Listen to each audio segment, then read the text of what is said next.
तुम सब साजे साज निवाजे,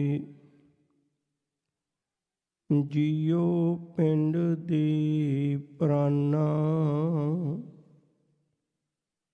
निर्गुण यारी गुण नहीं कोई, निर्गुण यारी गुण नहीं कोई।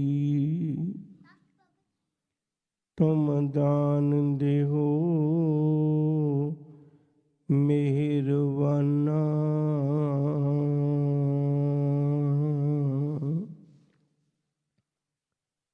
पाक दिलां दी जगदी जोत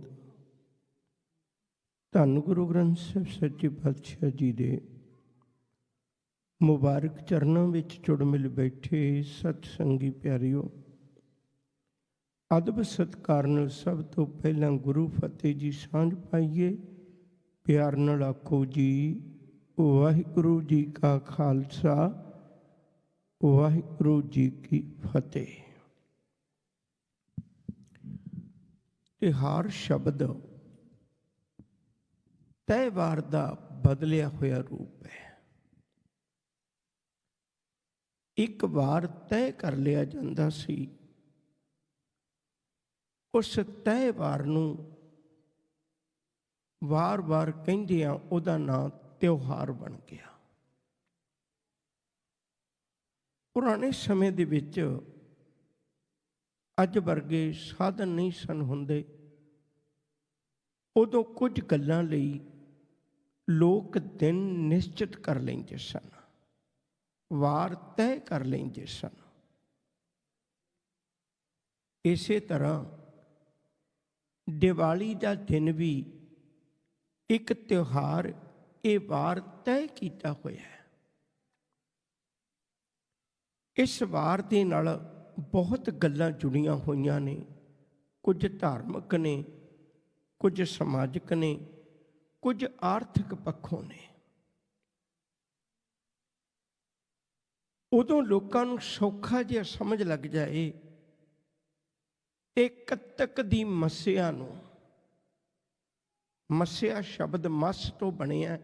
मस का अर्थ हुंदा कालख, कालख का अर्थ हुंदा हनेरा, जदों चानण ना होवे।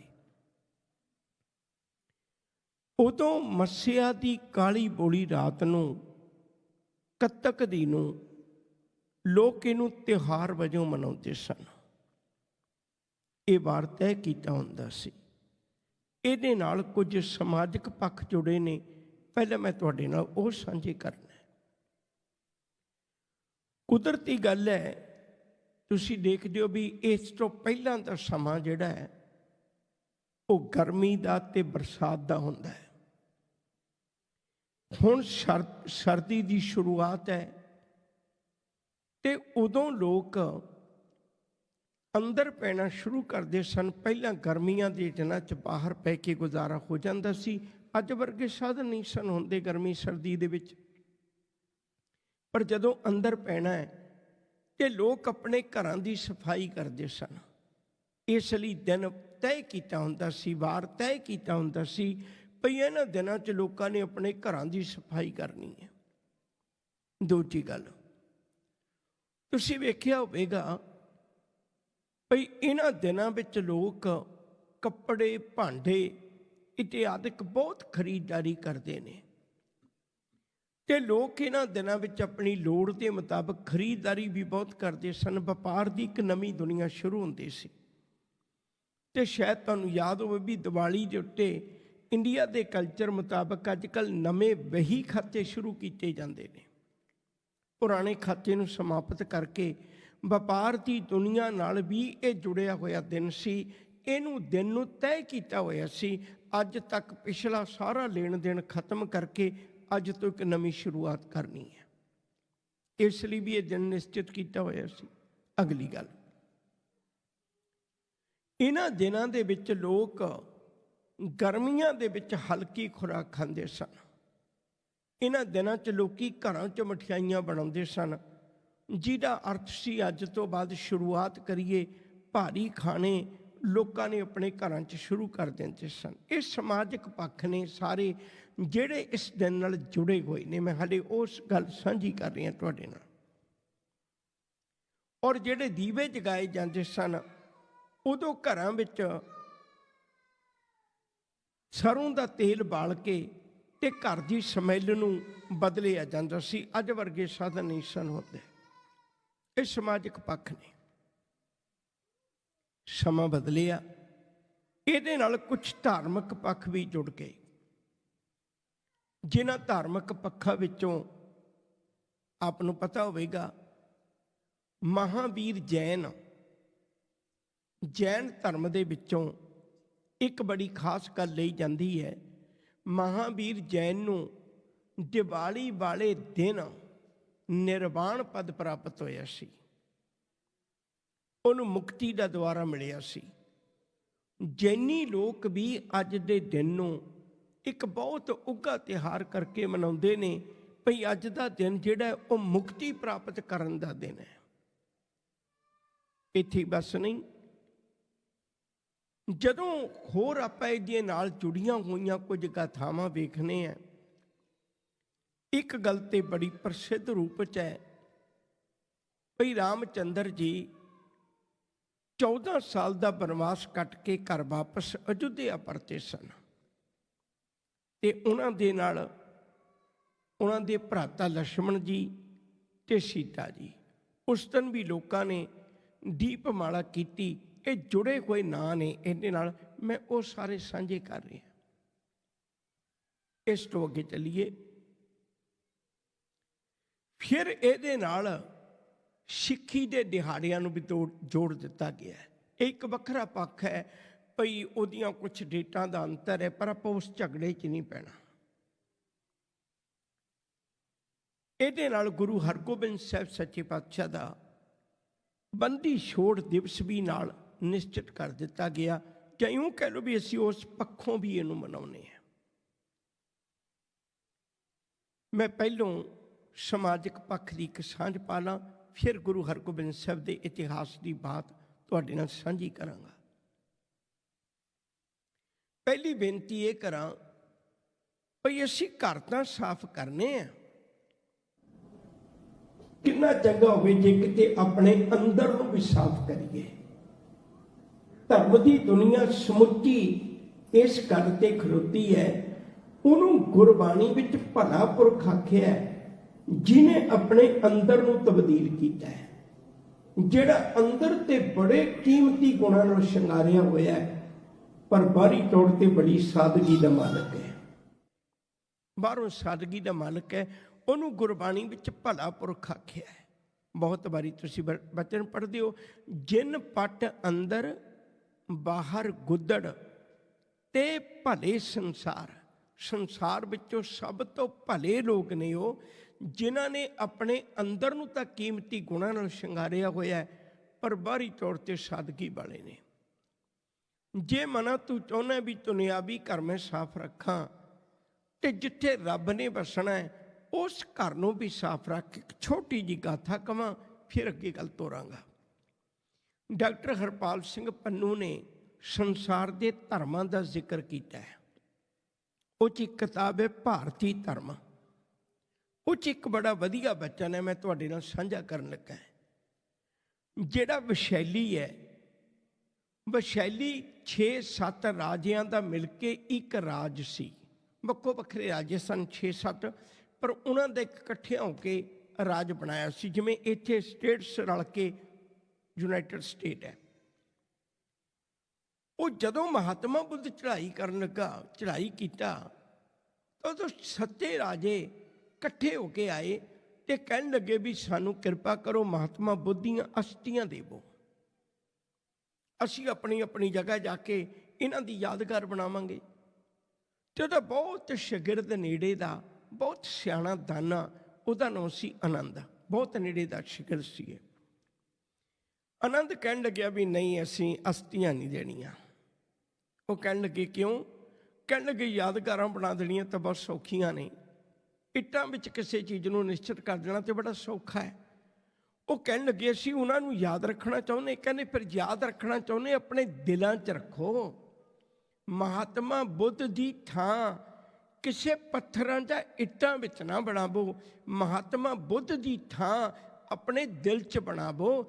ਦਿਲ 'ਚ ਬਣਾਉਣੀ ਔਖੀ ਹੈ ਕਿਉਂਕਿ ਦਿਲ ਨੂੰ ਸਾਫ਼ ਰੱਖਣਾ ਪੈਂਦਾ ਹੈ, ਦਿਲ ਨੂੰ ਪਵਿੱਤਰ ਰੱਖਣਾ ਪੈਂਦਾ ਹੈ, ਅੰਤਰ ਆਤਮੇ ਨੂੰ ਪਵਿੱਤਰ ਰੱਖਣਾ ਪੈਂਦਾ ਹੈ। ਤੋ ਅੱਜ ਦੇ ਦਿਨ ਇਹ ਵੀ ਸੰਕਲਪ ਕਰੀਏ, ਮਾਲਕ ਕਿਰਪਾ ਕਰੇ ਮੈਂ ਆਪਣੇ ਆਪ ਨੂੰ ਅੰਦਰੋਂ ਵੀ ਤਬਦੀਲ ਕਰਾਂ, ਆਪਣੇ ਆਪ ਨੂੰ ਅੰਦਰੋਂ ਵੀ ਚੰਗਾ ਬਣਾਵਾਂ। ਦੂਜੀ ਬੇਨਤੀ ਕਰਾਂ, ਤੁਸੀਂ ਵੀ ਦੇਖਦੇ ਹੋ, ਮੈਂ ਵੀ ਦੇਖਣਾ, ਆਪਾਂ ਸਮਾਜਿਕ ਅੰਗ ਹੈ। ਇਹਨਾਂ ਦਿਨਾਂ ਵਿੱਚ ਬੜੀਆਂ ਮਠਿਆਈਆਂ ਵੰਡੀਆਂ ਜਾਂਦੀਆਂ ਨੇ। ਹੈਰਾਨੀ ਦੀ ਗੱਲ ਹੈ, ਹੱਥਾਂ ਵਿੱਚ ਮਠਿਆਈ ਇਹੋ ਜਿਹੀ ਹੁੰਦੀ ਹੈ ਕਿਤੇ ਸਾਡੇ ਦਿਲਾਂ 'ਚ ਵੀ ਉਹੀ ਜਿਹੀ ਮਿਠਾਸ ਹੋਵੇ। ਅੱਜ ਰਿਸ਼ਤੇ ਸਾਡੇ ਕਿੰਨੇ ਕੌੜੇ ਹੋ ਗਏ ਨੇ। ਅੱਜ ਲੋੜ ਹੈ ਇਹਨਾਂ ਦਿਨਾਂ ਵਿੱਚ ਸੰਕਲਪ ਕਰੀਏ, ਹੱਥੋਂ ਤਾਂ ਅਸੀਂ ਮਠਿਆਈ ਵੰਡਦੇ ਹਾਂ ਪਰ ਦਿਲਾਂ ਦੀ ਨਫ਼ਰਤ ਉਵੇਂ ਹੀ ਕਾਇਮ ਹੈ, ਦਿਲਾਂ ਦੇ ਅੰਦਰ ਜ਼ਹਿਰ ਉਵੇਂ ਹੀ ਕਾਇਮ ਹੈ। ਅੱਜ ਸਾਡੇ ਸਮਾਜ ਦਾ ਤਾਣਾ ਬਾਣਾ ਇੰਨਾ ਕਿਉਂ ਉਲਝਿਆ ਹੋਇਆ? ਕਿਉਂਕਿ ਸਾਡੇ ਦਿਲਾਂ 'ਚ ਮਿੱਠਾਪਣ ਨਹੀਂ ਹੈ, ਸਾਡੇ ਦਿਲਾਂ 'ਚ ਮਿਠਾਸ ਨਹੀਂ ਹੈ, ਸਾਡੇ ਦਿਲਾਂ 'ਚ ਉਹ ਗੁਣ ਨਹੀਂ ਹੈ, ਸਾਡੇ ਅੰਦਰ ਉਹ ਗੁਣ ਨਹੀਂ ਹੈ। ਕਿੰਨਾ ਚੰਗਾ ਹੋਵੇ ਮਠਿਆਈਆਂ ਵੰਡਦੇ ਹਾਂ। ਅੱਜ ਦਾ ਦਿਨ ਇਹ ਸਿਖਾਉਂਦਾ ਸੀ, ਪੁਰਾਣੇ ਗਿਲੇ ਸ਼ਿਕਵੇ ਮੈਂ ਸਾਰੇ ਭੁਲਾ ਕੇ ਅੱਜ ਤੁਹਾਡਾ ਮੂੰਹ ਮਿੱਠਾ ਕਰਨਾ ਚਾਹੁੰਦਾ। ਅੱਜ ਤੋਂ ਬਾਅਦ ਇਸ ਰਿਸ਼ਤੇ ਨੂੰ ਆਪਾਂ ਮਿੱਠਾ ਕਰਕੇ ਜਾਣਿਆ ਕਰਾਂਗੇ। ਗਲਵੱਕੜੀਆਂ ਪਾਉਣੀਆਂ ਨੇ।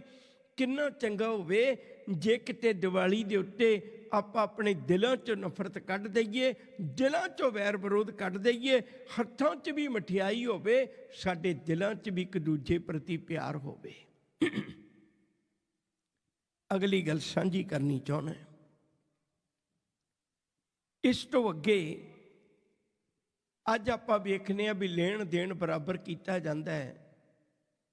ਮਨਾ ਕਿਤੇ ਗੁਰੂ ਕੋਲ ਆ ਕੇ ਇਹ ਗੱਲ ਕਹਿ ਦੇਵੇਂ, ਸਤਿਗੁਰੂ ਇੱਕ ਮੇਰੇ ਤੇ ਬਖਸ਼ਿਸ਼ ਕਰੋ, ਅੱਜ ਤੱਕ ਜਿੰਨੇ ਮੇਰੇ ਕੋਲੋਂ ਹੋਏ ਅਪਰਾਧ ਭੁੱਲਾਂ ਨੇ ਉਹਨਾਂ ਸਾਰੀਆਂ ਨੂੰ ਖਿਮਾ ਕਰਕੇ ਤੇ ਮੈਨੂੰ ਸਮੱਤ ਬਖਸ਼ੋ ਤਾਂ ਕਿ ਮੈਂ ਗੁਰਮਤਿ ਦਾ ਰਾਹੀ ਬਣ ਸਕਾਂ। ਅੱਜ ਕਿੰਨਾ ਚੰਗਾ ਹੋਵੇ ਜੇ ਇੱਕ ਦੀਵਾ ਅਸੀਂ ਬਾਹਰ ਜਗਾ ਰਹੇ ਹਾਂ ਤੇ ਉਹਦੇ ਨਾਲ ਦਾ ਦੀਵਾ ਇੱਕ ਆਪਣੇ ਅੰਦਰ ਵੀ ਜਗਾਈਏ।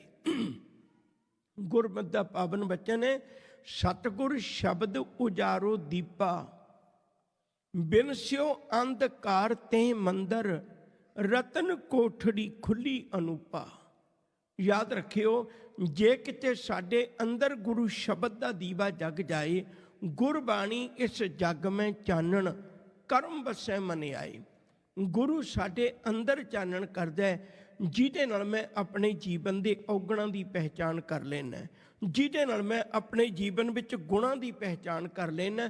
ਮੇਰੇ ਅੰਦਰ ਵੀ ਚਾਨਣ ਹੋਵੇ, ਮੈਂ ਅੰਦਰੋਂ ਵੀ ਗੁਰੂ ਨਾਲ ਜੁੜਿਆ ਹੋਇਆ ਹੋਵਾਂ, ਸਾਈਂ ਦੇ ਬੋਲਾਂ ਨਾਲ ਜੁੜਿਆ ਹੋਇਆ ਹੋਵਾਂ। ਮੈਂ ਆਪਣੀ ਜ਼ਿੰਦਗੀ ਦੇ ਰਾਹ ਨੂੰ ਵੀ ਰੁਸ਼ਨਾ ਲਵਾਂ, ਅੱਜ ਮਨੁੱਖਤਾ ਦੇ ਰਾਹ ਨੂੰ ਵੀ ਰੁਸ਼ਨਾ ਦਿਆਂ। ਮੇਰੇ ਲਈ ਬਹੁਤ ਜ਼ਰੂਰੀ ਹੈ। ਦੀਵਾ ਮੇਰਾ ਏਕ ਨਾਮ, ਦੁੱਖ ਵਿੱਚ ਪਾਇਆ ਤੇਲ, ਉਨ ਚਾਨਣ ਉਹ ਸੋਖਿਆ ਚੂਕਾ ਜਮ ਸਿਓ ਮੇਲ। ਅੰਮ੍ਰਿਤ ਬਾਣੀ ਦਾ ਬਚਨ ਇਹ ਵੀ ਪੜ੍ਹਦੇ ਹੋ, ਅੰਧਿਆਰੇ ਦੀਪਕ ਚਾਹੀਏ, ਇੱਕ ਬਸਟ ਅਗੋਚਰ ਲਹੀ ਹੈ, ਬਸਟ ਅਗੋਚਰ ਪਾਈ, ਘਟ ਦੀਪਕ ਰਿਹਾ ਸਮਾਈ। ਕਹੋ ਕਬੀਰ ਅਬ ਜਾਣਿਆ, ਜਬ ਜਾਣਿਆ ਤਉ ਮਨ ਮਾਨਿਆ। ਕਹਿੰਦੇ ਮੈਂ ਆਪਣੇ ਅੰਦਰ ਜਦੋਂ ਚਾਨਣ ਕੀਤਾ, ਮੈਨੂੰ ਮੇਰੇ ਜੀਵਨ ਵਿੱਚੋਂ ਸੱਚ ਲੱਭਿਆ। ਬਲਿਆ ਗੁਰ ਗਿਆਨ ਅੰਧੇਰਾ ਬਿਨਸਿਆ, ਹਰ ਰਤਨ ਪਦਾਰਥ ਲਾਧਾ। ਅੰਦਰ ਜਿਸ ਦਿਨ ਚਾਨਣ ਕਰ ਲਿਆ, ਅੰਦਰ ਜੀਵਨ ਵਿੱਚੋਂ ਹੀ ਰੱਬ ਲੱਭ ਜਾਣਾ ਹੈ। ਕਿਧਰੇ ਭਟਕਣਾ ਦੀ ਲੋੜ ਨਹੀਂ, ਅੰਦਰ ਚਾਨਣ ਕਰੀਏ। ਅਗਲੀ ਗੱਲ ਮੈਂ ਗੁਰੂ ਹਰਗੋਬਿੰਦ ਸਾਹਿਬ ਜੀ ਦੀ ਸਾਂਝੀ ਕਰਨਾ ਚਾਹੁੰਦਾ। ਗੁਰੂ ਹਰਗੋਬਿੰਦ ਸਾਹਿਬ ਸੱਚੇ ਪਾਤਸ਼ਾਹ ਬੜੀ ਛੋਟੀ ਜਿਹੀ ਉਮਰ ਹੈ, ਸਿਰਫ 11 ਸਾਲ ਉਹਨਾਂ ਦੀ। 1595 ਵਿੱਚ ਉਹਨਾਂ ਦਾ ਪ੍ਰਕਾਸ਼ ਹੋਇਆ। 1606 ਦੇ ਵਿੱਚ ਗੁਰੂ ਅਰਜਨ ਪਾਤਸ਼ਾਹ ਜੀ ਸ਼ਹਾਦਤ ਦਾ ਜਾਮ ਪੀਂਦੇ ਨੇ। ਸਿਰਫ 11 ਸਾਲ ਦੀ ਉਮਰ ਹੈ। ਜਿਸ ਦਿਨ ਉਹ ਤਖਤ ਤੇ ਬਰਾਜੇ। ਹੁਣ ਜਿਹੜੇ ਗੁਰੂ ਘਰ ਦੇ ਦੋਖੀ ਸਨ, ਬਾਬਾ ਪ੍ਰਿਥੀ ਚੰਦ ਦੀ ਔਲਾਦ ਜਾਂ ਵਕਤ ਦਾ ਹਾਕਮ ਜਹਾਂਗੀਰ ਜਾਂ ਉਸ ਵੇਲੇ ਦੇ ਚੰਦੂ ਵਰਗੇ, ਇਹ ਜਿੰਨੇ ਵੀ ਸਨ ਗੁਰੂ ਘਰ ਦੇ ਦੋਖੀ, ਉਹਨਾਂ ਨੂੰ ਇਉਂ ਪ੍ਰਤੀਤ ਹੋਇਆ ਵੀ ਜਿਹੜੀ ਸਭ ਤੋਂ ਵੱਡੀ ਤਾਕਤ ਗੁਰੂ ਅਰਜਨ ਪਾਤਸ਼ਾਹ ਜੀ, ਉਹਨੂੰ ਅਸੀਂ ਖਤਮ ਕਰ ਦਿੱਤਾ ਹੈ ਤੇ ਹੁਣ ਸ਼ਾਇਦ ਅਗਲੇਰੇ ਗੁਰੂ ਦੇ ਕੋਲ ਉਹ ਤਾਕਤ ਨਾ ਹੋਵੇ। ਉਦੋਂ ਹੋਰ ਵੀ ਖੁਸ਼ੀ ਮਨਾਈ ਗਈ ਜਦੋਂ ਤਖਤ ਉੱਤੇ ਸਿਰਫ 11 ਸਾਲ ਦੇ, ਮੈਂ ਸ਼ਬਦ ਵਰਤਣ ਲੱਗਾ, ਬਚਪਨ ਦੀ ਉਮਰ ਦੇ ਗੁਰੂ ਹਰਗੋਬਿੰਦ ਸਾਹਿਬ ਜੀ ਬਰਾਜੇ। ਵੀ 11 ਸਾਲ ਦਾ ਬੱਚਾ ਕੀ ਫੈਸਲੇ ਲੈ ਲੇਗਾ। ਕੌਮ ਇੰਨੀ ਦੁਖਦਾਈ ਪੱਖ ਵਿੱਚੋਂ ਲੰਘੀ ਹੈ, ਜਿਹਦੇ ਗੁਰੂ ਨੂੰ ਤਤੀ ਤਵੀ ਉੱਤੇ ਬਿਠਾ ਕੇ ਸ਼ਹੀਦ ਕਰ ਦਿੱਤਾ ਹੋਵੇ ਬੜੀ ਬੇਦਰਦੀ ਦੇ ਨਾਲ, ਤੇ ਉਹਨਾਂ ਦੇ ਅੰਦਰ ਦਹਿਸ਼ਤ, ਉਹਨਾਂ ਦੇ ਅੰਦਰ ਡਰ, ਉਹਨਾਂ ਦੇ ਅੰਦਰ ਭੈ, ਉਹਨਾਂ ਦੇ ਅੰਦਰ ਹਾਕਮਾਂ ਦੀ ਬਿਰਤੀ ਦਾ ਜਿਹੜਾ ਇਹ ਖੌਫ ਹੈ ਅੰਦਰ ਪੈਦਾ ਹੋ ਗਿਆ ਹੋਵੇਗਾ। 11 ਸਾਲ ਦਾ ਬੱਚਾ ਕੀ ਫੈਸਲੇ ਲਏਗਾ, ਕੀ ਕੌਮ ਨੂੰ ਅਗਵਾਈ ਦੇਗਾ। ਪਰ ਧੰਨ ਗੁਰੂ ਹਰਗੋਬਿੰਦ ਸਾਹਿਬ ਸੱਚੇ ਪਾਤਸ਼ਾਹ, ਉਹਨਾਂ ਦੇ ਅੰਦਰ ਬਰਾਜਦੀ ਜੋਤ ਉਹ ਗੁਰੂ ਨਾਨਕ ਸਾਹਿਬ ਦੀ ਹੈ, ਉਹ ਗੁਰੂ ਅੰਗਦ ਸਾਹਿਬ ਦੀ ਹੈ, ਉਹ ਗੁਰੂ ਅਮਰਦਾਸ ਜੀ ਦਾ ਤਜਰਬਾ ਹੈ ਉਹਦੇ ਕੋਲ। ਉਹ ਧੰਨ ਗੁਰੂ ਰਾਮਦਾਸ ਜੀ ਦੇ ਦਰ ਦੀ ਰਹਿਮਤ ਦੇ ਮਾਲਕ ਨੇ। ਉਹ ਧੰਨ ਗੁਰੂ ਅਰਜਨ ਪਾਤਸ਼ਾਹ ਜੀ ਮਹਾਰਾਜ ਕੋਲੋਂ ਬਰਕਤਾਂ ਲਈਆਂ ਨੇ। 6ਵੇਂ ਪਾਤਸ਼ਾਹ ਨੇ ਕੁਝ ਹੀ ਸਮੇਂ ਤੋਂ ਬਾਅਦ ਦਰਬਾਰ ਸਾਹਿਬ ਦੇ ਸਾਹਮਣੇ ਅਕਾਲ ਤਖਤ ਬਣਾਇਆ। ਉਦੋਂ ਇੱਕ ਛੋਟਾ ਜਿਹਾ ਥੜਾ ਸੀ, ਅਕਾਲ ਬੁੰਗਾ ਉਹਨੂੰ ਕਹਿੰਦੇ ਸਨ। ਅੱਜ ਆਪਾਂ ਉਹ ਪੱਖ ਨਹੀਂ ਸਾਂਝਾ ਕਰਨਾ ਵੀ ਅਕਾਲ ਤਖਤ ਕਿਵੇਂ ਬਣਿਆ ਸੀ। ਉਸ ਅਕਾਲ ਬੁੰਗੇ ਦੇ ਉੱਤੇ ਬੈਠ ਕੇ ਗੁਰਦੇਵ ਸੱਚੇ ਪਾਤਸ਼ਾਹ ਨੇ 2 ਕਿਰਪਾਨਾਂ ਪਹਿਨੀਆਂ ਤੇ ਇੱਥੇ ਹੀ ਬਸ ਨਹੀਂ, 2 ਕਿਰਪਾਨਾਂ ਪਹਿਨਣ ਦੇ ਬਾਵਜੂਦ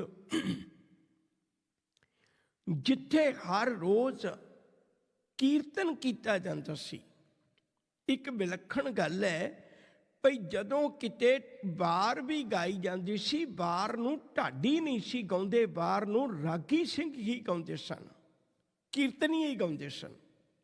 ਇਹ ਪਹਿਲਾ ਵਕਤ ਸੀ ਜਦੋਂ ਜੋਸ਼ੀਲੀ ਵਾਰ ਵੀ ਕੀਰਤਨੀਏ ਗਾਉਣ। ਹੁਣ ਇਹ ਤਬਦੀਲ ਹੋ ਗਿਆ। ਹੁਣ ਜਦੋਂ ਦਰਬਾਰ ਸਾਹਿਬ ਦੇ ਬਿਲਕੁਲ ਸਾਹਮਣੇ ਬੈਠ ਕੇ ਗੁਰੂ ਹਰਗੋਬਿੰਦ ਸਾਹਿਬ ਜੀ 2 ਕਿਰਪਾਨਾਂ ਪਹਿਨ ਕੇ ਬੈਠਦੇ ਨੇ ਤੇ ਉੱਥੇ ਢਾਡੀ ਵਾਰਾਂ ਗਾਈਆਂ ਜਾਂਦੀਆਂ ਨੇ। ਖੂਨ ਖੋਲਦਾ ਯੋਧਿਆਂ ਦਾ ਤੇ ਕੌਮ ਦੀ ਨਵੀਂ ਉਸਾਰੀ ਹੋ ਰਹੀ ਹੈ। 5 ਜਥੇਦਾਰ ਸਥਾਪੇ ਗਏ ਤੇ ਅਕਾਲ ਦੀ ਫੌਜ ਪਹਿਲੀ ਵਾਰੀ 6ਵੇਂ ਪਾਤਸ਼ਾਹ ਨੇ ਬਣਾਈ। ਜਦੋਂ ਫੌਜ ਬਣ ਗਈ ਤੇ ਗੁਰੂ ਅਰਜਨ ਪਾਤਸ਼ਾਹ ਜੀ ਦੇ ਵੇਲੇ ਤਾਂ ਫੌਜ ਹੈ ਨਹੀਂ ਸੀ, ਸਿਰਫ ਸਿੱਖੀ ਦਾ ਇੱਕ ਸ਼ਰਧਾਲੂ ਵਾਲਾ ਪੱਖ, ਇੱਕ ਸਿੱਖ ਵਾਲਾ ਪੱਖ ਸੀ। ਪਰ ਕੌਮ ਦੇ ਵਿੱਚ ਇਵੇਂ ਜਥੇਦਾਰ ਬਣ ਜਾਣ, ਕੌਮ ਦੇ ਵਿੱਚ ਇਵੇਂ ਵਕਤ ਦੇ ਹਾਕਮ ਨਾਲ ਟਕਰਾਉਣ ਵਾਲੀ ਇੱਕ ਫੌਜ ਬਣ ਜਾਏ ਤੇ ਇੱਕ ਤਖਤ ਬਣ ਜਾਏ। ਯਾਦ ਰੱਖਿਓ ਜੇ ਉਸ ਵੇਲੇ ਜਿਹੜਾ ਤਖਤ ਸੀ ਦਿੱਲੀ ਦਾ ਉਹ 10 ਫੁੱਟ ਉੱਚਾ ਸੀ। ਇਹ ਹੁਕਮ ਸੀ ਵੀ ਇਹ ਤੋਂ ਉੱਚਾ ਕੋਈ ਤਖਤ ਨਹੀਂ ਬਣਾ ਸਕਦਾ। ਉਦੋਂ ਅਕਾਲ ਬੁੰਗੇ ਦਾ ਜਿਹੜਾ ਪਹਿਲਾ ਥੜਾ ਬਣਿਆ ਉਹ 12 ਫੁੱਟ ਉੱਚਾ ਬਣਿਆ। ਇਹ ਆਪਣੇ ਆਪ ਵਿੱਚ ਵਕਤ ਨੂੰ ਇੱਕ ਚੈਲੰਜ ਸੀ। ਅਸੀਂ ਡਰਾਉਣਾ ਚਾਹੁੰਦੇ ਹਾਂ ਪਰ ਇਹ ਤਾਂ ਤਖਤ ਬਣਾ ਰਹੇ ਨੇ। ਅੱਗੇ ਤਾਂ ਦਰਬਾਰ ਸਾਹਿਬ ਵੀ ਬਣਿਆ ਸੀ, ਹੁਣ ਇਹ ਤਖਤ ਬਣ ਗਿਆ। ਤਖਤ ਨਾਲ ਫੌਜ ਵੀ ਬਣ ਗਈ, ਫੌਜ ਨਾਲ ਜਥੇਦਾਰ ਵੀ ਬਣ ਗਏ ਤੇ ਕਿਰਪਾਨਾਂ ਵੀ 2 ਪਹਿਨ ਲੀਆਂ ਤੇ ਢਾਡੀ ਵੀ 12 ਗਾਉਣ ਲੱਗ ਪਏ। ਇਤਿਹਾਸ ਦਾ ਇੱਕ ਨਵਾਂ ਪੰਨਾ ਖੁੱਲ੍ਹ ਗਿਆ। ਹੁਣ ਜਿਹੜੇ ਗੁਰੂ ਘਰ ਦੇ ਦੋਖੀ ਸਨ ਉਹਨਾਂ ਨੂੰ ਇਹ ਫਿਕਰ ਪੈ ਗਿਆ ਭਈ ਕਿਤੇ ਇਹੋ ਜਿਹਾ ਵਕਤ ਨਾ ਆਵੇ ਸਾਡੇ ਪਾਪ ਉਗੜ ਕੇ ਸਾਹਮਣੇ ਆ ਜਾਣ। ਤਾਂ ਉਹਨਾਂ ਨੇ ਉਪਰਾਲਾ ਕੀਤਾ। ਉਹਨਾਂ ਵਿੱਚੋਂ ਚੰਦੂ ਵਰਗਿਆਂ ਦਾ ਜ਼ਿਕਰ ਹੈ। ਪ੍ਰਮੁੱਖ ਤੌਰ ਤੇ। ਹਾਲਾਂਕਿ ਜਹਾਂਗੀਰ ਖੁਦ ਵੀ ਇਸ ਗੱਲ ਲਈ ਰਾਜੀ ਸੀ ਵੀ ਮੈਂ ਗੁਰੂ ਘਰ ਦਾ ਨੁਕਸਾਨ ਕਿਵੇਂ ਕਰਾਂ, ਇੱਕ ਵੱਖਰਾ ਪੱਖ ਹੈ। ਉਹਨਾਂ ਸਾਰਿਆਂ ਨੇ ਇਕੱਠੇ ਹੋ ਕੇ ਇੱਕ ਵਿਚਾਰ ਬਣਾਈ ਭਈ ਗੁਰੂ ਹਰਗੋਬਿੰਦ ਸਾਹਿਬ ਸੱਚੇ ਪਾਤਸ਼ਾਹ ਨੂੰ ਇਸ ਸਿੱਖਾਂ ਦੇ ਨਾਲੋਂ ਵੱਖਰਾ ਕਿਵੇਂ ਕੀਤਾ ਜਾ ਸਕਦਾ ਹੈ। ਕਿਸੇ ਨਾ ਕਿਸੇ ਤਰੀਕੇ ਖਤਮ ਕਰਵਾ ਦੇਾਂਗੇ। ਜਹਾਂਗੀਰ ਬਾਦਸ਼ਾਹ, ਸ਼ਾਇਦ ਆਪ ਨੂੰ ਇਸ ਗੱਲ ਦਾ ਤਾਂ ਪੱਕਾ ਅਹਿਸਾਸ ਹੋਵੇਗਾ, ਹਿਸਟਰੀ ਪੜ੍ਹਿਆ ਪਤਾ ਲੱਗ ਜਾਂਦਾ ਹੈ ਭਈ ਉਹ ਬਹੁਤ ਜ਼ਿਆਦਾ ਸ਼ਰਾਬ ਦਾ ਆਦੀ ਸੀ। ਉਹ ਸ਼ਰਾਬ ਦਾ ਬਹੁਤ ਆਦੀ ਸੀ।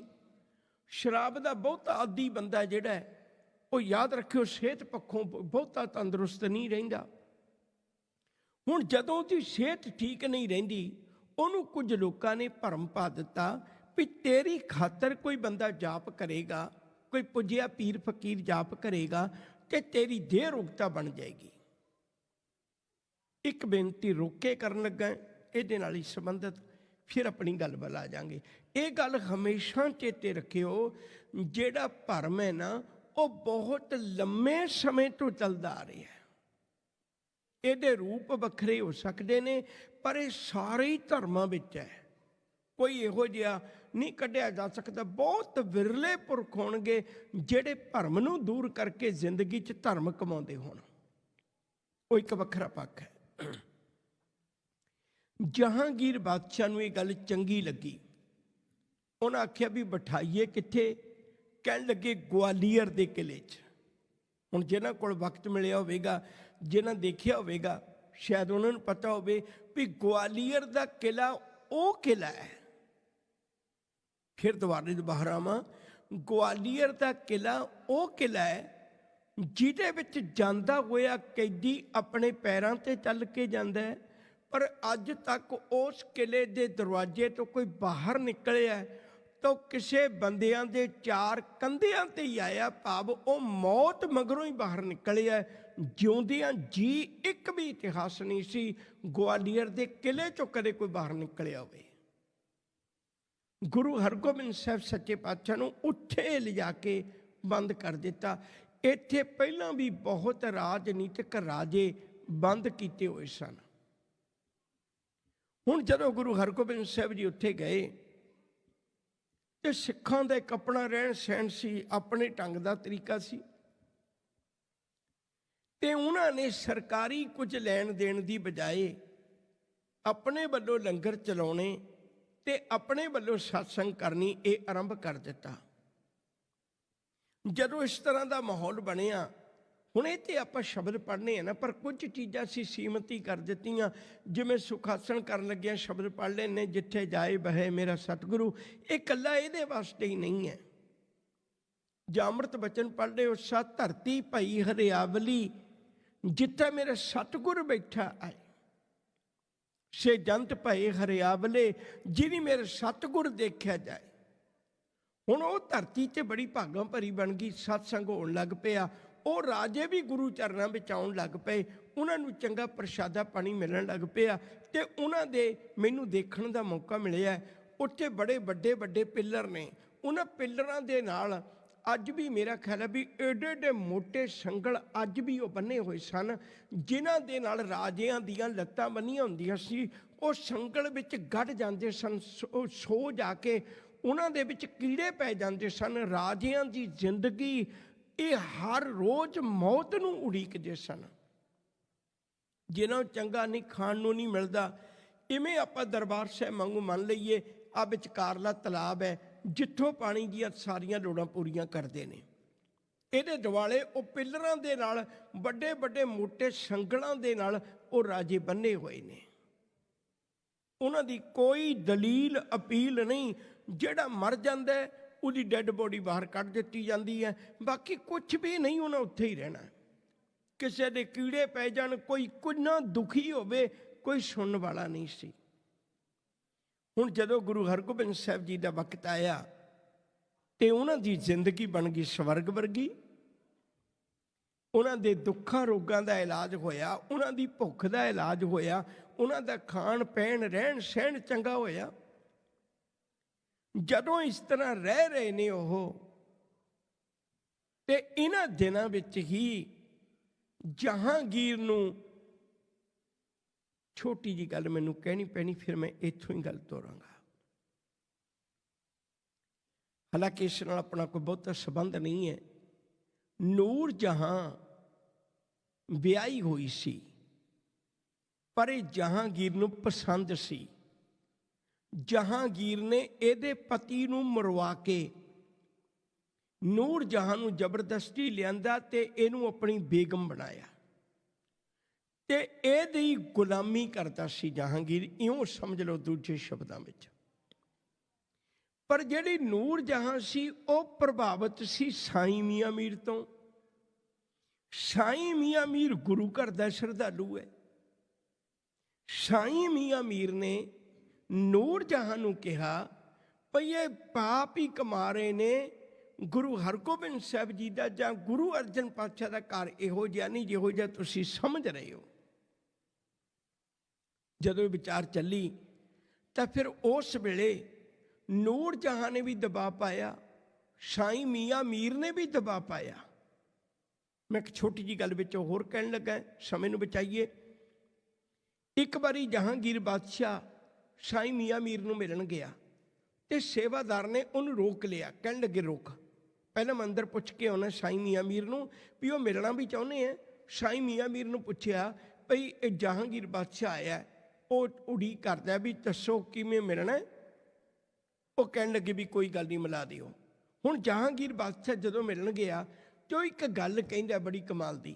ਜਹਾਂਗੀਰ ਬਾਦਸ਼ਾਹ ਕਹਿਣ ਲੱਗਿਆ ਭਈ ਦਰਵੇਸ਼ਾਂ ਦੇ ਬੂਹੇ ਤੇ ਵੀ ਕੁੱਤੇ, ਰਾਜਾ ਸੀ ਨਾ ਉਹਦੇ, ਉਹ ਕਿਉਂ ਕਿਸੇ ਦੀ ਉਡੀਕ ਕਰੇ। ਉਹਨੇ ਬੜੀ ਚੁਭਵੀਂ ਗੱਲ ਕਹੀ।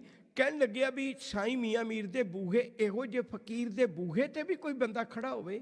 ਕਹਿਣ ਲੱਗਿਆ ਵੀ ਹੈਰਾਨੀ ਦੀ ਗੱਲ ਹੈ ਵੀ ਫਕੀਰਾਂ ਦੇ ਬੂਹੇ ਤੇ ਵੀ ਕੁੱਤੇ। ਜਹਾਂਗੀਰ ਨੇ ਇੱਕ ਗੱਲ ਕਹੀ ਜਦੋਂ ਇਹ, ਤੇ ਸਾਈਂ ਮੀਆਂ ਮੀਰ ਨੇ ਉਹਨੂੰ ਜਵਾਬ ਦਿੱਤਾ ਸੀ। ਕਹਿਣ ਲੱਗੇ ਹਾਂ, ਦਰਵੇਸ਼ਾਂ ਨੂੰ ਵੀ ਕੁੱਤੇ ਰੱਖਣੇ ਪੈ ਜਾਂਦੇ ਕਿਉਂਕਿ ਕਈ ਵਾਰੀ ਅਵਾਰਾ ਕੁੱਤੇ ਆ ਜਾਂਦੇ ਨੇ, ਤੇ ਤਾਂ ਕਰਕੇ ਮੈਨੂੰ ਸਾਡੇ ਦਰਵੇਸ਼ਾਂ ਨੂੰ ਵੀ ਕੁੱਤੇ ਰੱਖਣੇ ਪੈ ਜਾਂਦੇ ਨੇ। ਸਾਨੂੰ ਨਹੀਂ, ਮੇਰੇ ਕਹਿਣ ਤੋਂ ਮੁਰਾਦ ਮੈਂ ਗੱਲਾਂ ਤੁਹਾਡੇ ਨਾਲ ਤਾਂ ਸਾਂਝੀਆਂ ਕਰ ਰਿਹਾ ਵੀ ਸਾਈਂ ਮੀਆਂ ਮੀਰ ਦਾ ਐਡਾ ਵੱਡਾ ਪ੍ਰਭਾਵ ਜਹਾਂਗੀਰ ਬਾਦਸ਼ਾਹ ਦੇ ਉੱਤੇ ਹੈ। ਉਹ ਐਵੇਂ ਨਹੀਂ ਗੱਲ ਮੰਨਣ ਲੱਗਾ ਸੀ ਨੂਰ ਜਹਾਂ ਦੇ ਕਹਿਣ ਉੱਤੇ। ਤੇ ਉਸ ਵੇਲੇ ਸਾਈਂ ਮੀਆਂ ਮੀਰ ਦੇ ਕਹਿਣ ਉੱਤੇ ਜਹਾਂਗੀਰ ਨੂੰ ਖੁਦ ਨੂੰ ਪਛਤਾਵਾ ਹੋਣ ਕਰਕੇ ਸਾਰਾ ਪ੍ਰਬੰਧ ਕੀਤਾ ਉਹਨੇ ਭਈ ਗੁਰੂ ਹਰਗੋਬਿੰਦ ਸਾਹਿਬ ਜੀ ਦੀ ਰਿਹਾਈ ਦੀਏ। ਉਹਨੇ ਉਹ ਆਰਡਰ ਭੇਜ ਦਿੱਤੇ ਵੀ ਜਾਓ ਉਹਨਾਂ ਨੂੰ ਰਿਹਾ ਕਰ ਦਿਓ। ਉੱਥੋਂ ਦਾ ਜਿਹੜਾ ਜੇਲ੍ਹ ਦਾ ਮੁਖੀਆ ਹੈ, ਜਿਹੜਾ ਜੇਲਰ ਹੈ, ਉਹਦਾ ਨਾਂ ਹੈ ਭਾਈ ਹਰਦਾਸ। ਉਹ ਭਾਈ ਹਰਦਾਸ ਉਹ ਲੈ ਕੇ ਗਿਆ ਭਈ ਆ ਤੁਸੀਂ ਰਿਹਾਈ ਦੇ ਹੁਕਮ ਆ ਗਏ ਨੇ ਭਈ ਤੁਸੀਂ ਤਿਆਰੀ ਕਰੋ। ਜਦੋਂ ਗੁਰੂ ਸਾਹਿਬ ਨੇ ਤਿਆਰੀ ਕੀਤੀ ਤਾਂ ਉਹ ਜਿਹੜੇ ਰਾਜੇ ਸਨ, ਜਿਨ੍ਹਾਂ ਨੂੰ ਰਾਜਨੀਤਿਕ ਕਾਰਨਾਂ ਕਰਕੇ ਅੰਦਰ ਬੰਦ ਕੀਤਾ ਹੋਇਆ ਸੀ, ਉਹ ਕੁਰਲਾ ਉੱਠੇ। ਸਤਿਗੁਰੂ, ਆਪਾਂ ਬਹੁਤ ਵਾਰੀ ਇਹ ਸ਼ਬਦ ਵੀ ਪੜ੍ਹਨੇ ਹੈ, ਨਾਰਾਇਣ ਨਰਪਤ ਨਮਸਕਾਰੇ, ਐਸੇ ਗੁਰ ਕੋ ਬਲ ਬਲ ਜਾਈਏ, ਆਪ ਮੁਕਤ ਮੋਹਿ ਤਾਰੇ। ਸਤਿਗੁਰੂ ਦਾ ਸੁਭਾਅ ਹੈ, ਜਦੋਂ ਬੰਧਨ ਤੋੜ ਬੁਲਾਵੇ ਰਾਮ, ਮਨ ਮੈਂ ਲਾਗੇ ਸਾਥ ਧਿਆਨ, ਮਿਟੇ ਕਲੇਸ਼ ਸੁਖੀ ਹੋਏ ਰਹੀ ਹੈ, ਐਸਾ ਦਾਤਾ ਸਤਿਗੁਰ ਕਹੀਏ। ਸਤਿਗੁਰੂ ਇਹੋ ਜਿਹਾ ਦਾਤਾ ਹੈ ਜਿਹੜਾ ਬੰਧਨਾਂ ਤੋਂ ਤੋੜ ਕੇ ਮੈਨੂੰ ਜੀਵਨ ਮੁਕਤ ਕਰਦਾ ਹੈ। ਗੁਰੂ ਹਰਗੋਬਿੰਦ ਸਾਹਿਬ ਜੀ ਨੇ ਜਦੋਂ ਉਹਨਾਂ ਰਾਜਿਆਂ ਦੀ ਪੁਕਾਰ ਸੁਣੀ, ਦਾਤਿਆ ਅਸੀਂ ਦੁੱਖਾਂ ਦੇ ਆਦੀ ਹੋ ਗਏ ਸਾਂ, ਸਾਡੀ ਦੁੱਖਾਂ ਨਾਲ ਸਾਂਝ ਬਣ ਗਈ ਸੀ, ਅਸੀਂ ਦੁੱਖਾਂ ਵਿੱਚ ਜਿਉਣਾ ਸਿੱਖ ਲਿਆ ਸੀ, ਪਰ ਤੁਹਾਡੇ ਆਉਣ ਨਾਲ ਸੁੱਖਾਂ ਦੀਆਂ ਲੋਰੀਆਂ ਦੇਣ ਵਾਲਿਆ, ਜੇ ਛੱਡ ਕੇ ਚਲੇ ਜਾਏਗਾ ਹੁਣ ਤੋਂ ਬਾਅਦ ਦੁੱਖ ਝੱਲਣੇ ਔਖੇ ਹੋ ਜਾਣੇ ਆ। ਸਾਡੇ ਤੇ ਕਿਰਪਾ ਕਰ। ਗੁਰੂ ਹਰਗੋਬਿੰਦ ਸਾਹਿਬ ਜੀ ਨੇ ਉਹ ਰਿਹਾਈ ਦੇ ਹੁਕਮ ਜਿਹੜੇ ਸੀ ਉਹ ਵਾਪਸ ਕਰ ਦਿੱਤੇ ਭਈ ਮੈਂ ਇੱਥੋਂ ਨਹੀਂ ਜਾਣਾ ਜਿੰਨਾ ਚਿਰ ਇਹਨਾਂ ਰਾਜਿਆਂ ਨੂੰ ਮੁਕਤ ਨਹੀਂ ਕਰਦੇ।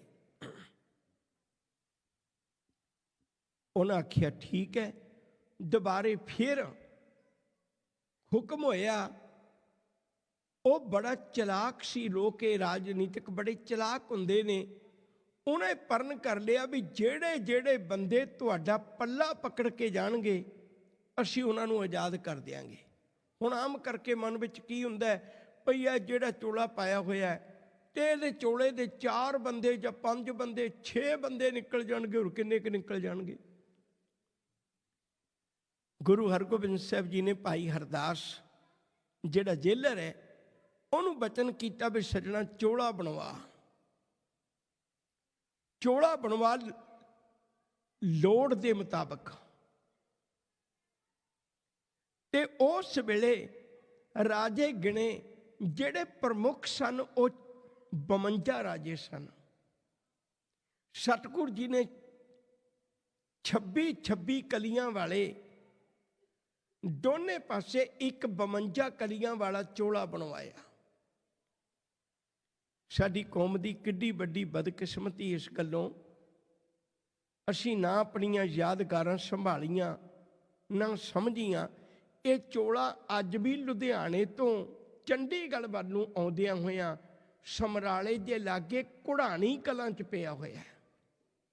ਅੱਜ ਵੀ ਇਹ ਚੋਲਾ ਹੂ ਬਹੂ ਉਵੇਂ ਹੀ ਪਿਆ ਹੋਇਆ। 52 ਕਲੀਆਂ ਵਾਲਾ ਚੋਲਾ ਸਤਿਗੁਰੂ ਜੀ ਨੇ ਪਹਿਨਿਆ ਤੇ ਉਹ ਚੋਲਾ ਪਹਿਨ ਕੇ ਇੱਕ ਇੱਕ ਕਲੀ ਪਕੜਾ ਕੇ ਜਦੋਂ ਉਹਨਾਂ ਰਾਜਿਆਂ ਨੂੰ ਮੁਕਤ ਕਰਕੇ ਦਰਵਾਜ਼ੇ ਤੋਂ ਨਿਕਲਣ ਲੱਗੇ, ਜਿਹੜਾ ਹਰਦਾਸ ਸੀ ਉਹ ਧਾਹਾਂ ਮਾਰ ਕੇ ਰੋ ਉੱਠਾ। ਗੁਰੂ ਹਰਗੋਬਿੰਦ ਸਾਹਿਬ ਜੀ ਰੁਕ ਗਏ, ਕਹਿਣ ਲੱਗੇ ਹਰਦਾਸ ਤੂੰ ਪਲ ਪਲ ਉਪਰਾਲਾ ਕਰਦਾ ਸੀ, ਪਲ ਪਲ ਇਹ ਵਿਚਾਰ ਕਰਦਾ ਸੀ ਵੀ ਕਿਹੜੀ ਘੜੀ ਗੁਰੂ ਹਰਗੋਬਿੰਦ ਸਾਹਿਬ ਜੀ ਇੱਥੋਂ ਚਲੇ ਜਾਣ, ਇੱਕ ਨਵਾਂ ਇਤਿਹਾਸ ਸਿਰਜਿਆ ਜਾਣਾ ਹੈ।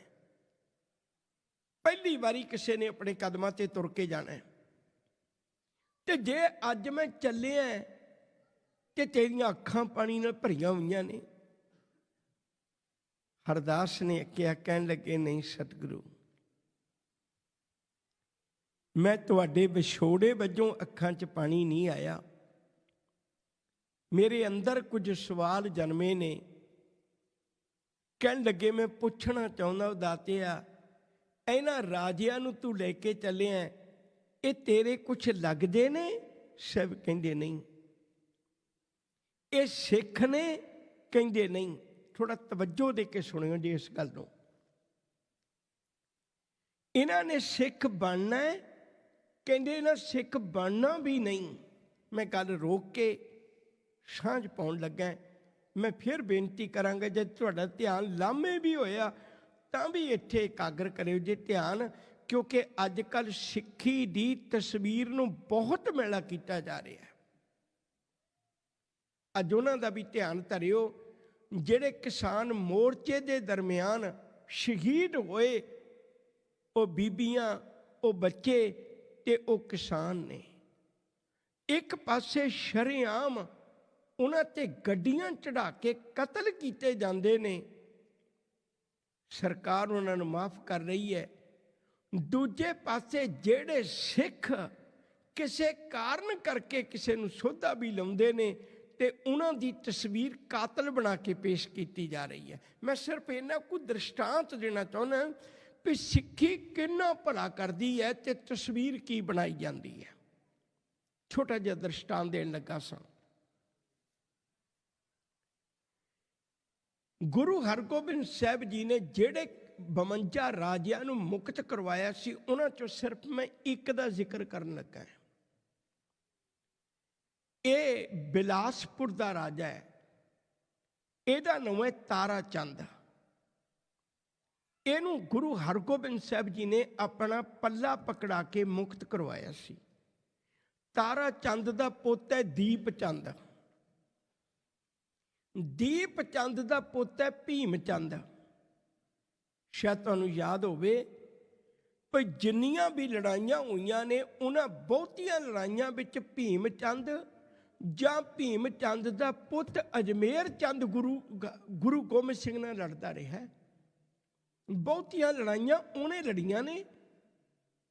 ਜਿਨ੍ਹਾਂ ਰਾਜਿਆਂ ਨੂੰ ਮੁਕਤ ਕਰਵਾਇਆ ਸੀ ਉਹਨਾਂ ਚੋਂ ਇੱਕ ਰਾਜੇ ਦੀ ਸਿਰਫ ਗੱਲ ਹੈ ਤਾਰਾ ਚੰਦ, ਉਹਦਾ ਪੁੱਤ ਹੈ ਦੀਪ ਚੰਦ, ਉਹਦਾ ਪੁੱਤ ਹੈ ਭੀਮ ਚੰਦ, ਉਹਦਾ ਪੁੱਤ ਹੈ ਅਜਮੇਰ ਚੰਦ। ਭੀਮ ਚੰਦ ਤੇ ਅਜਮੇਰ ਚੰਦ ਰੱਜ ਕੇ ਗੁਰੂ ਘਰ ਦੇ ਦੋਖੀ ਹੋਏ ਨੇ। ਸਿੱਖੀ ਭਲਾ ਕਰਦੀ ਪਰ ਉਹ ਕੀ ਕਰ ਰਹੇ ਨੇ। ਮੈਂ ਵਾਪਸ ਉੱਥੇ ਹੀ ਚੱਲਾਂ, ਸਮੇਂ ਨੂੰ ਬਚਾਈਏ। ਗੁਰੂ ਹਰਗੋਬਿੰਦ ਸਾਹਿਬ ਨੂੰ ਕਹਿਣ ਲੱਗੇ ਵੀ ਇਹ ਤੁਹਾਡੇ ਕੁਛ ਲੱਗਦੇ ਨੇ? ਸਾਹਿਬ ਕਹਿੰਦੇ ਨਹੀਂ। ਕੀ ਇਹ ਸਿੱਖ ਨੇ? ਕਹਿੰਦੇ ਨਹੀਂ। ਇਹ ਸਿੱਖ ਬਣ ਜਾਣਗੇ? ਕਹਿੰਦੇ ਨਹੀਂ। ਇਹਨਾਂ ਗਦਾਰੀਆਂ ਹੀ ਕਰਨੀਆਂ ਨੇ। ਫਿਰ ਵੀ ਤੂੰ ਇਹਨਾਂ ਨੂੰ ਛੁਡਵਾ ਕੇ ਕਿਵੇਂ ਲੈ ਕੇ ਚੱਲਾ ਹੈ? ਤੂੰ ਇਹਨਾਂ ਦੀ ਖਾਤਰ ਆਪ ਬਾਹਰ ਜਾਣਾ ਮਨਾ ਕਰ ਦਿੱਤਾ ਸੀ। ਗੁਰੂ ਹਰਗੋਬਿੰਦ ਸਾਹਿਬ ਨੇ ਇੱਕ ਬੜਾ ਕੀਮਤੀ ਬੋਲ ਕਿਹਾ ਸੀ, ਜੋ ਨਰ ਆਰਤ ਕਹਿ ਇੱਕ ਬੇਰਾ। ਆਰਤ ਦਾ ਅਰਥ ਹੁੰਦਾ ਦੁਖਿਆਰਾ। ਕਹਿੰਦੇ ਜਿਹੜਾ ਵੀ ਦੁਨੀਆ 'ਚੋਂ ਦੁਖਿਆਰਾ ਬੰਦਾ ਇੱਕ ਵਾਰੀ ਗੁਰੂ ਦਾ ਲੜ ਪਕੜ ਲਵੇ ਨਾ, ਜੋ ਨਰ ਆਰਤ ਕਹਿ ਇੱਕ ਬੇਰਾ, ਇੱਕ ਵਾਰੀ ਇਹ ਗੱਲ ਕਹਿ ਦੇਵੇ ਗੁਰੂ ਕੋਲ ਆ ਕੇ, ਸ਼੍ਰੀ ਹਰਗੋਬਿੰਦ ਮੈਂ ਅਬ ਤੇਰਾ, ਸਤਿਗੁਰੂ ਮੈਂ ਅੱਜ ਤੋਂ ਬਾਅਦ ਤੇਰਾ ਬਣ ਗਿਆ। ਜੋ ਨਰ ਆਰਤ ਕਹਿ ਇੱਕ ਬੇਰਾ, ਸ਼੍ਰੀ ਹਰਗੋਬਿੰਦ ਮੈਂ ਅਬ ਤੇਰਾ। ਕਿਆ ਗਿਣਤੀ ਜੋ ਇਹਾਂ ਬਚਾਵਨ, ਨਿਕਟ ਨਾ ਦੂਤ ਦੇਹੂੰ ਤੇ ਆਵਨ। ਇੱਕ ਅਤੇ ਨਿੱਕੀ ਜਿਹੀ ਗਲਤੀ ਵੀ ਦੁਨਿਆਵੀ ਮੁਸ਼ਕਲ 'ਚ ਉਹਨੂੰ ਕੱਢ ਲੈਣਾ, ਮੈਂ ਤੇ ਸੱਚ ਕਰਕੇ ਜਾਣਿਓ ਉਹਦੇ ਨੇੜੇ ਜਮਦੂਤ ਬੇਕਾਰ ਵੀ ਨਹੀਂ ਆਉਣਗੇ ਜੇ ਕਿਤੇ ਉਹ ਗੁਰੂ ਦੇ ਦਰ ਤੇ ਆ ਜਾਏ।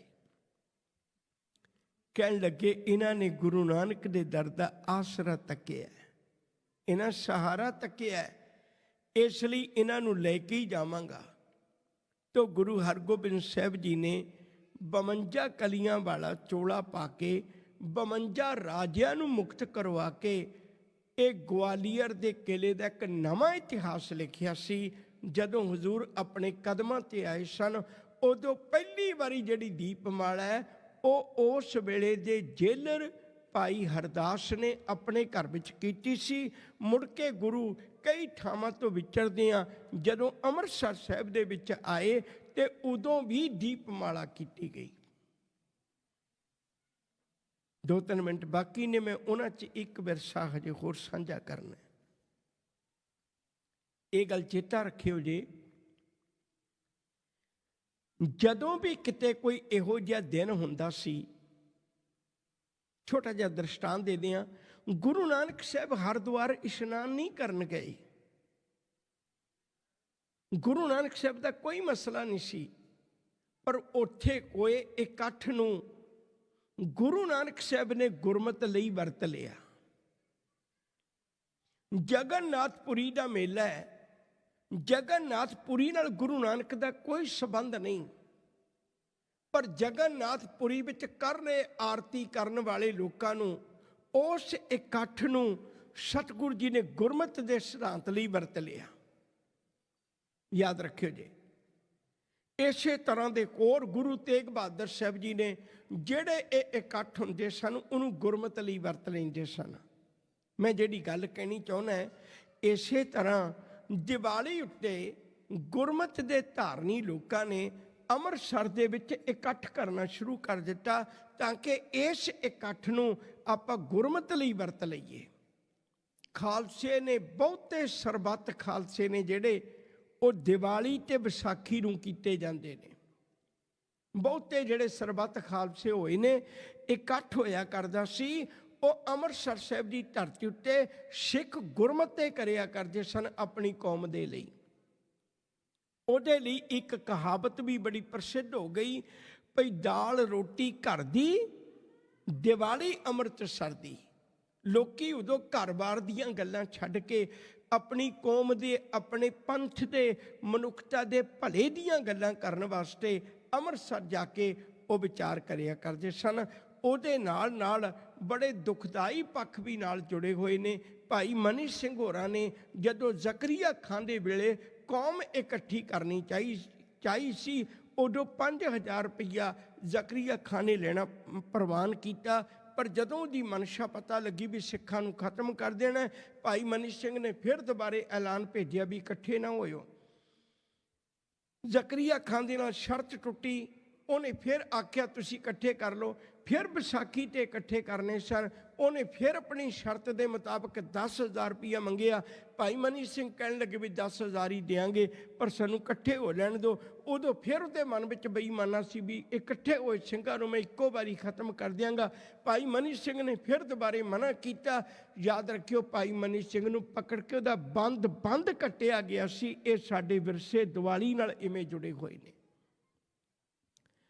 ਆਓ ਆਪਾਂ ਸਮਾਪਤੀ ਕਰੀਏ, ਸਮਾਂ ਹੋ ਗਿਆ। ਅੱਜ ਮੈਂ ਅਖੀਰ ਵਿੱਚ ਇੱਕ ਗੱਲ ਫਿਰ ਕਹਿਣਾ ਚਾਹੁੰਦਾ। ਪਿਆਰ ਵਾਲਿਓ, ਆਓ ਆਪਣੇ ਅੰਦਰ ਵੀ ਦੀਵੇ ਜਗਾਈਏ, ਆਪਣੇ ਅੰਦਰ ਨੂੰ ਵੀ ਸਵਾਰੀਏ। ਜਿੱਥੇ ਮੇਰੇ ਗੁਰੂ ਨੇ ਵਾਸਾ ਕਰਨਾ ਹੈ, ਖਾਲਸਾ ਮੇਰੋ ਰੂਪ ਹੈ ਖਾਸ, ਖਾਲਸੇ ਮੈਂ ਹਾਂ ਕਰੋ ਨਿਵਾਸ। ਆਪਣੇ ਅੰਦਰ ਨੂੰ ਸੱਚ ਨੂੰ ਝੰਜੋੜੀਏ, ਆਪਣੇ ਮਾਲਕ ਦੇ ਚਰਨਾਂ ਵਿੱਚ ਜੁੜੀਏ।